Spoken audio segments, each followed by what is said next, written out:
बिस्मिल्लाहिर्रहमानिर्रहीम।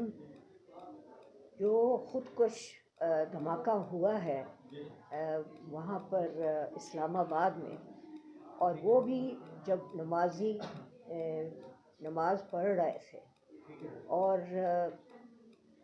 वो आप ख़ुद सोचें कि इससे ज़्यादा जुल्म, मेरा मतलब है, कौन कर सकता है?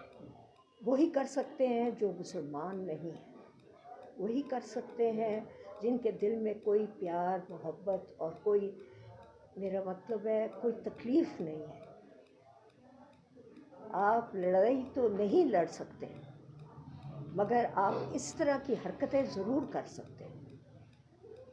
और कितनी दुख की बात है कि जब मुसलमान नमाज पढ़ रहे हो, उनको आके ख़ुदकुश हमला करना और उनको इस तरह तकलीफ़ देना एक बहुत ज़्यादती की बात है। इस वक्त जो लोग शहीद हुए उनके लिए हुकूमत पाकिस्तान अज़ाला करेगी, और जो ज़ख्मी हुए हैं उनके लिए भी हम पूरा ध्यान रखेंगे उनका, और हुकूमत अपनी पूरी ड्यूटी अदा करेगी, जो भी उनका फ़र्ज़ बनता है।